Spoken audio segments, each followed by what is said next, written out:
Welcome to part 2 Q&A. Today I'm covering the health and wellness questions, and that's all I'm going to get through. So there's still going to be 2 more topics. One is navigating relationships and one is raising children. Stay tuned. I will do a video on that, but because today's video will be long enough, today I'm just covering some health and wellness topics.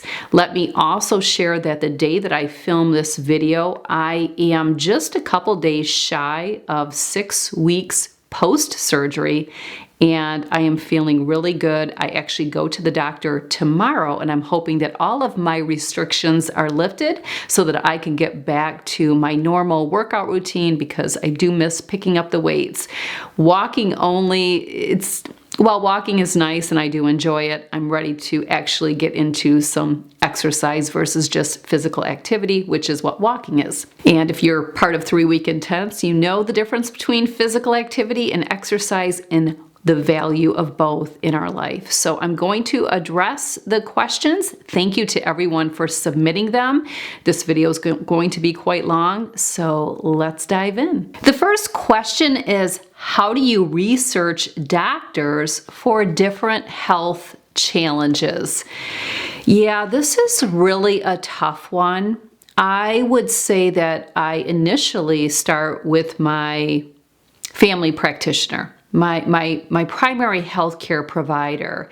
My primary doctor is kind of head of administrative at a local hospital, and he's very knowledgeable about people in the area. I'd be careful to just ask anyone. So it's really having a trusted source, and I would say start with your healthcare provider. But research can really be taxing for anything. I just do not enjoy doing research at all. It's so time consuming. I'm really fortunate that my husband, he actually comes off, or he appears to enjoy research. So often I will put something off on him, and he digs his heels in, and his research usually really pans out to be a positive. So I'm sorry, I can't help out more, but it's really a tough one. If you have a trusted source, go to them. At what age did you start forming the habit of exercising? Was it when you were single or later? Well, I was definitely single, because I would say that probably around the age of 13 is when I started to really show interest in fitness. I'm very fortunate that I did have a mom who exercised. She did, what was it called back then? Calisthenics, I believe, and she only did a couple of things. I don't remember her doing cardio, but she had one of those slant boards, and she would use that every single day for a very short period of time. My mom worked full time, so she didn't have a lot of time.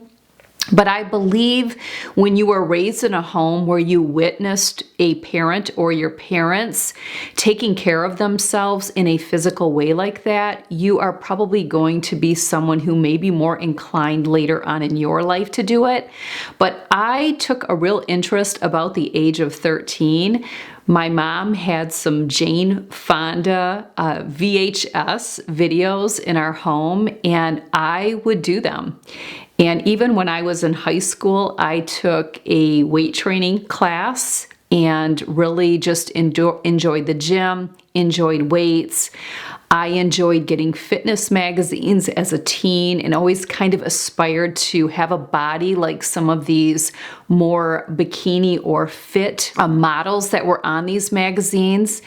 And it really just was a part of my life. So even through my pregnancies, I exercised, and I really have never stopped. So it's really, truly is a lifestyle for me. I don't see it as something that comes and goes, or if you have time. It's just part of my life. And I believe most people that never have an off season probably can relate to this.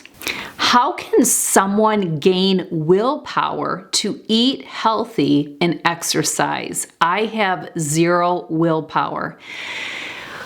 Well, I believe that when someone says willpower, what they're really looking for is motivation, and I don't believe motivation is what does it. We may be motivated at times, and we call this performance orientation in the coaching world. That means that if you have something to get ready for that you would like to look better for, you may start exercising and clean up your diet because you are preparing for something. That's called performance orientation. Typically, when that event arrives and passes, you go back to your old ways. Most people operate that way. When I talk about me being someone who has exercised pretty much my whole life, my whole adult life, and even my teen years, that is what you would call mastery orientation. It's never about something coming up. It's truly just what we do, and it's not about motivation. It's just what we do. I don't believe people stick with it long enough to really get to that mastery orientation, but it's making it happen. If whoever reached out or any of you, if you have a job, I'd be willing to bet you really don't want to go to work every single day, but for some reason you do it. And I'd ask yourself why. Why are you going to work every day, or why are you going on days you don't feel like it? Most people will come back and say, because I have to. Well, not really. You could just not show up. But then they'll come back and say, yeah, but then I'd get fired and I wouldn't get paid. So at the end of the day, it's not up for negotiation. You have to show up, you have to perform, or else you don't get paid. Well, it's pretty much the same with taking care of your health. You have to show up if you want to be paid the dividends, which is going to be longevity, it's going to be feeling good, it's going to be looking better, it's going to be able to go into your elderly years and still have a quality life. So if you're relying on motivation, or you get hung up on big words like willpower, it'd make complete sense that you have zero. How do your and Paul's health and wellness goals and routines differ? Well, Paul and I are a complete contrast. Paul is like most people. He would have a little bit of performance orientation, where if something is coming up, he may start dieting down a little bit, or getting on the treadmill or walking. But the problem is he'll start like a week out or 2 weeks out. And that's just not going to get you where you want to go. He just really has never placed value on health and wellness and exercise. He'd probably tell you he does, but most of you would probably say the same. If you sign up to coach with me, you will fill out a questionnaire, and in that questionnaire is a question that says how high of a priority is your health. Everyone, I have coached hundreds of people, and everyone always puts high. But yet when I go back through the paperwork of their questionnaire, I'm confused. I don't know how it's a high priority, because nothing you're doing is showing that your health is a high priority. So you're a wannabe. You want to be someone who values your health, but at the end of the day, you're not. And I would say that's where Paul and I differ.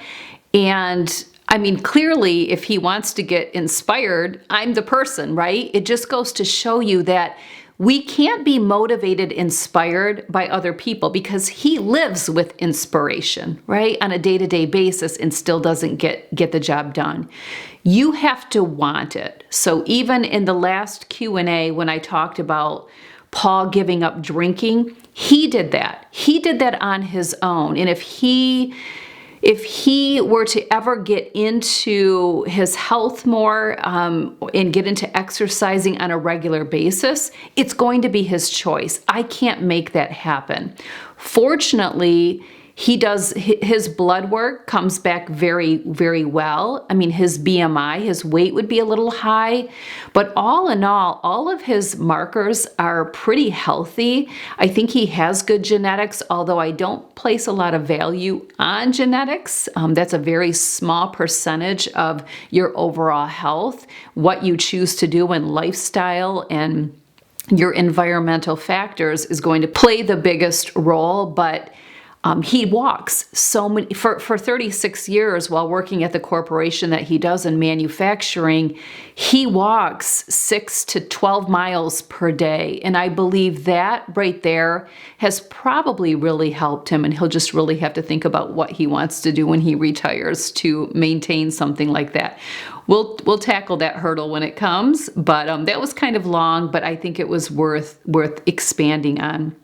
How do you plan to essentially fix your sleep issues? Well, I'm not really a fixer, because fix is kind of playing God, and I can't play God. And I've let go of that many years ago, probably 15, at least a good 15 years now. I quit trying to take control that way. So I truly don't believe I can fix it. I believe that it's going to take a team, or it's going to take several different modalities. I think sleep is something that we manage, because I'm sure all of you watching cannot tell me that the last 365 days you've had a good night's sleep. Even people that do sleep well have nights where they just simply don't sleep well. And I think it's kind of the contrast. Not every day are we going to feel optimal. And if you expect to, that could really be, that could potentially not be serving you. Same with sleep. I am in the process of trying a whole sleep stack. It's quite a slew of things that I'm taking right now, and I'm tweaking things, kind of the milligrams, the amount I'm taking, what time of the day, and it's been working pretty well for me. I don't believe that I have sleep apnea or anything like that. I'll expand more on where I'm at with the sleep and why I don't believe that is what I have and what I think is the culprit. And I believe that the sleep issue started from a hormonal thing in earlier stages of perimenopause, and it turned into something else. But I will expand on that more, but it's a work in progress, but not something that I can fix. I always talk about all we really can manage is our effort.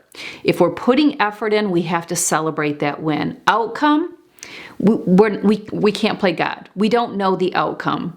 Even diet and exercise, you can put the hard work in, day out, and that's your effort, but we really truly don't know what the outcome's going to be until you get there. Someone may tell you what the outcome is going to be, and we can kind of get a good idea based on your lifestyle choices, but we have no control over the outcome. All we can control and manage is the effort that we put in, and that's where you really have to celebrate.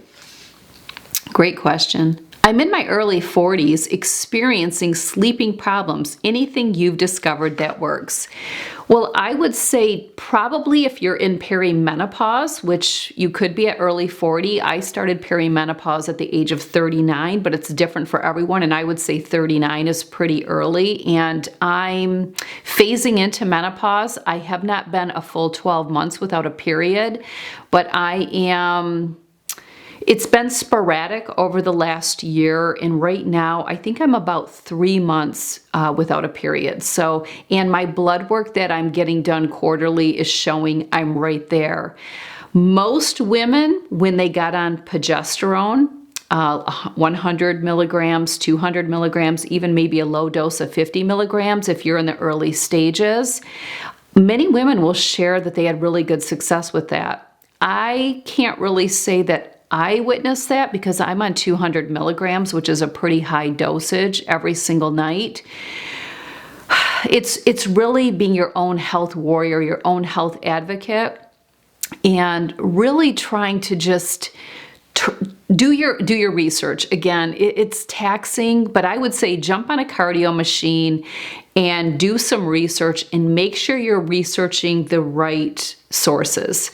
These are people that have scientific data that they can back it. I wouldn't just listen to anyone, I guess. I don't listen to influencers. That's not where I get any of my knowledge from. Yeah, I wish I could tell you more, but I'm not a doctor. And I'm thankful for that. I'm a 47-year-old going through menopause. Any supplement suggestions? This is where, once again, having a really great healthcare provider can be powerful. I take some adaptogen herbs. I have a whole slew of supplements that I take for optimal health, and I will probably do a personal workshop where I will be opening it up to you to join me if you would like. And I probably wouldn't share it here. It's just too much and there's just too much noise. So maybe sometime this year, you let me know in the comments section if you would like me to do just a Q&A workshop or really just a Tracy sharing. There will be a cost associated. This is a business, as you know.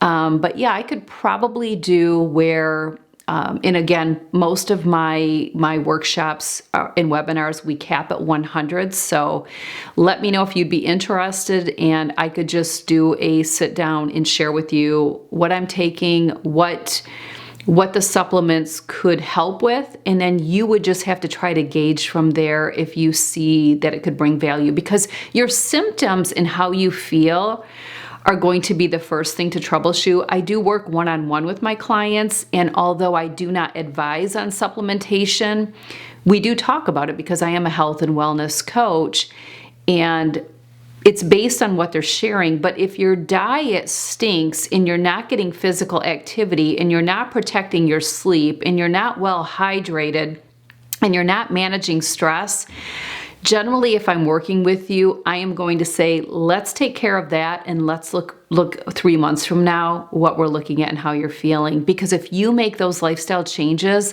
often you're going to start feeling a lot better. Ideally, we would be able to get everything that we need from our food supply, but at the end of the day, we know that's not the case. Breast implant illness. What do you think? Thinking of doing it, but afraid of possible heart problems. I've heard of some people have breast implant illness, but again, I would go back to the studies and the data on it. I know there's people getting explants, and I'm not really sure their reasoning behind that, if they're having health concerns or if it's the noise of the world, because it is kind of a thing. And this is how noise is. When I had my surgery in 2006, I had breast implants. They were kind of a hot item at that time. It was pretty common for women to get breast augmentation. Then we kind of phased out several years later, and now it's on the rise again. But then what's also on the rise is the contrast, is the explants. This is again where you have to do your research. I don't listen to any noise. If I felt, and I'll share with you that through my perimenopause journey and the ups and downs of how I feel, not once has any of the doctors, the healthcare providers that I've worked with, ever brought up anything to do with breast augmentation or breast implants, and they all know that I have them. So clearly, this isn't a concern when it comes to me. So I think someone would say something. If you, just a viewer, said something, I take it with a grain of salt. I just really do, because I don't know you. I don't know what you do. You could always send me your website and your clinical data and your research and all of that. But again, I don't follow what the noise is. So never regretted getting mine done. Very thankful still to this day. They're still in really great condition. I get a mammogram once per year, and they also check the implants. And then last year I went to my plastic surgeon. We did an ultrasound to check the status of the implants, and everything is still looking great. And that's a result of just taking good care of myself, I'm sure. Healthy breakfast suggestions for individuals allergic to eggs, dairy, and gluten. Well, I'm a big fan of protein. I wouldn't say breakfast. I would say just meal one. Whatever you want for meal one, but I would say try to stick to a good protein source, and maybe you could do some fibrous or cruciferous vegetables.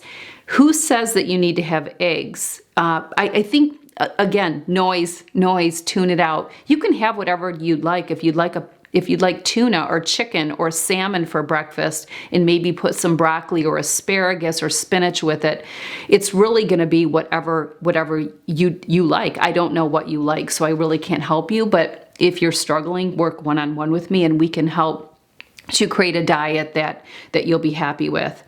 I heard depression is an eye disease, meaning eye. Thoughts. I really don't know what that means. I'm not sure.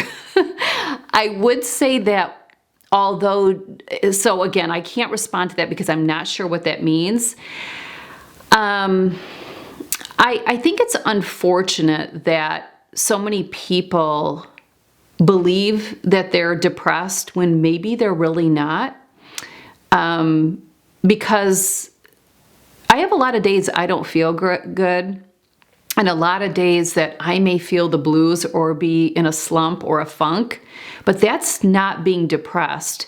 Also, if you're going through something in your life that's traumatic or a difficult season, that's not depression. You may feel symptoms and signs of depression, and it could be an acute case, but it's not chronic depression like what the world is telling us, right? Everyone's depressed. Everyone has ADD. Everyone has ADHD. And if you're taking offense because you have any of this, that's on you. No apology on my end.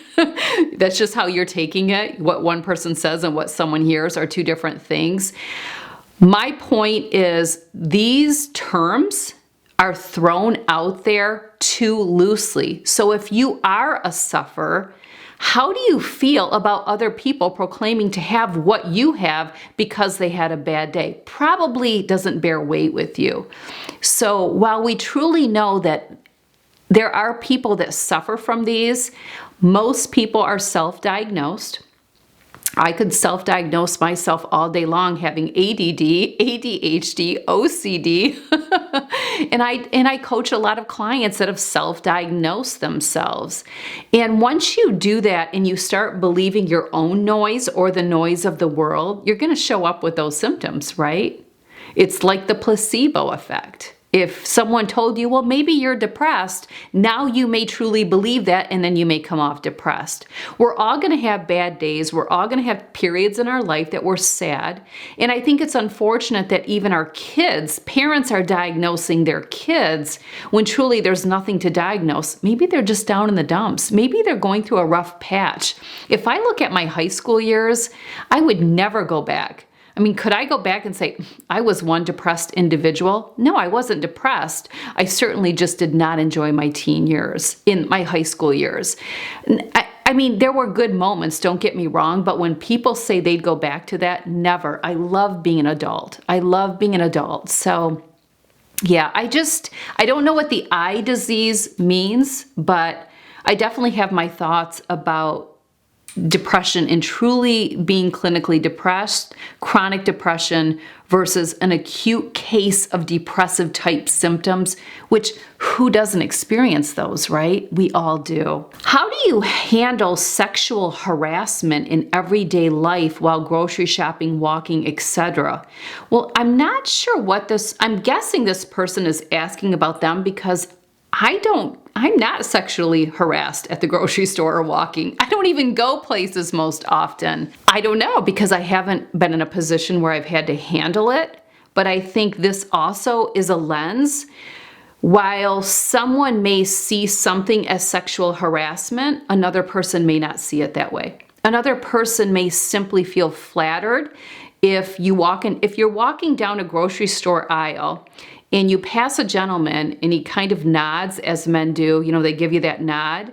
That is not sexual harassment to me. That's just a flattering hello, right? Have I probably had things said to me throughout my life that were maybe sexual? Probably. Probably. I'm sure as a teen or young adult. But that to me, I didn't see as harassment. It is a thing. We know that. But again, we have to be careful how much things get blown out of proportion. Not that they always do. Don't take offense. There's always going to be someone. I have a video for you. If you're this person and you're tripped up and ruffled, I have a video for you. I'll link it. We'll put it up here. We'll put a card here and I'll have it in the description box. I'm not saying it's not a thing. It certainly is. It's identifying if something is harassment or if something is not, right? And I don't have that answer because everyone's going to see it differently. And I would say a lot of it could be based on your past. Maybe your upbringing, our lens, our filter, and how we see ourselves, how we see others, and how we see the world. Our filter is based on so many things. So we all have a bubble, right? We're all inside our own bubble. And no one else can break through that. So picture this. You're in your bubble. And inside your own bubble is everything that's happened to the positive and negative in your life. So all of those things can form how you see yourself, how you see other people, and how you see the world. So we can't tell someone else they're wrong, although people love to try to do that, because we don't know what's happening in their bubble based on their whole world and all their life experiences. If I'm working with a client, we look at their bubble. It has nothing to do with Tracy. It has nothing to do with Tracy's beliefs. Tracy's not part of the equation. It's all about my client's bubble and everything that's in there and where they want to go. Where does my client want to go from where she's at? But everything in that bubble that formed her and why she sees herself the way she does, why she sees others the way, and why she sees the world the way that she does, it all starts to make sense. It makes sense. And then as a coach, I take that and I challenge her limited beliefs. I challenge her biases, her interpretations, her gales, right? Everyone has a gremlin. So we have the gremlin, we have our assumptions, we have our interpretations and our limited beliefs. And as a coach, I'm looking at all of her gales so that I can help her get to where she desires to go. And that's what coaching is. It's not about Tracy. Same with being on here. On YouTube, if I share something, I'm sharing for you to either take it or leave it, right? Because everyone's story is different. That's why sometimes someone may take offense to something I'm saying because they actually may believe that I see it differently. Not necessarily. As a coach, it has nothing to do with me. It has everything to do with you. So this is different than a family member, a loved one, or a friend. A coach is completely different. We're not part of the equation. Even if a client asks me, well, how do you do this or what do you think of that? I somehow toss the ball and say, it doesn't really matter what I think. Let's dissect what you think and why you think that. So again, I'm not part of the equation. So don't think you're ever going to come to coaching and have the coach tell you what to do. We don't advise. You have the answers. We just help you find them so that you can live an optimal life. If you want to work with me one-on-one, I would absolutely love to have you. You can go to the Hensel Coaching and Consulting website, look at the packages, and decide which one will work for you. I have several different options in health and wellness or personal development, overcoming hurdles, navigating relationships. I think this is enough for today's Q&A. I still have a couple of areas to cover, and I will do those in the next couple of weeks. So I think what's happening in quarter one is from quarter one Q&A, And I'm going to do things a little different for the end of quarter 2, but for quarter 1, it basically took kind of the whole end of the quarter into quarter 2 for me to address all the questions. But I will be coming back to talk about raising children and then also navigating relationships. But I think this really is everything for today. Also, I have some wonderful workshops that I really encourage you to take advantage of. And then I offer my 3-week intense program that runs every quarter. So when I film this video, we are still doing quarter 2. It ends on Monday. Monday, May 1st is when quarter 2, 3-week intense ends. And then I'll be getting the dates for quarter 3 out very soon. Let me share that 3-week intense fills for every session. So as soon as I get that link out there, I highly encourage you jump on board. That's a great way to really learn the art of implementing better habits in your life and learning the art of taking care of yourself so that you can tap into the mastery orientation that I mentioned earlier. We all can tap into performance orientation when we have a goal to go after, but you really want to get into that mastery orientation. I forgot, I had one more question. What are your feelings about Ozempic? Well, I really didn't know what Ozempic was. I'm like, what is Ozempic? And right away I thought, oh boy, this must be a hot word out there. And my guess is this person probably follows what everyone is talking about, but that doesn't necessarily mean that they're believing it. Here's my thoughts. Really, I know nothing about it other than it's a pharmaceutical drug for, gosh, I'm trying to remember. See, this is how little I know. I'm not a pharmaceuticals girl. Supplements is my wheelhouse, not pharmaceuticals. Anything that is too good to be true or a quick fix like that is not getting you to optimal health.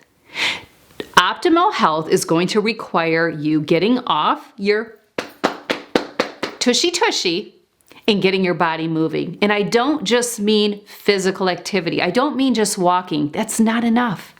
That's not enough. What are you doing for bone health? So it's physical activity, which is walking, and it's exercise, which includes cardio and strength training. Sleep, protecting your sleep and getting plenty of it.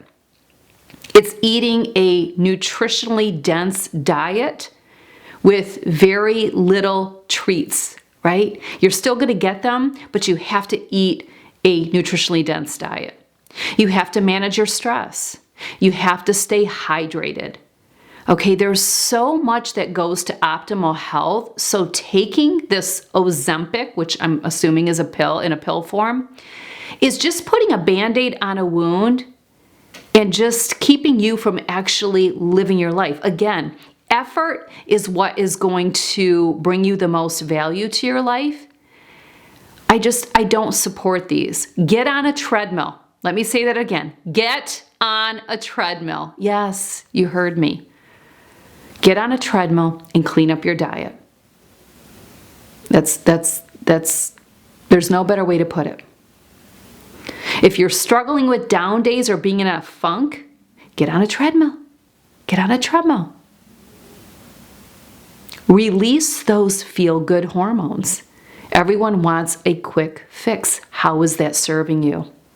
Think of all the areas in your life that you want a quick fix, that you believe you're the victim. Everyone else has it so good and you have it so bad. You're lucky, I'm unlucky. You like to exercise. No, it doesn't work that way. Take the victim hat off, look yourself in the mirror, and say, clean it up. It's all hard. Being where you are today is hard, right? Stuck where you are is hard. Well, it's hard on this side too. It's hard getting up at 4 in the morning or 5 in the morning or 6 in the morning like those of us that grit and grind do. Do you think we want to? No, we'd much rather be in bed sleeping. It's hard. It's hard to do that, but it's hard staying stuck where you are wanting to take Ozempic. Choose your heart. Choose your heart.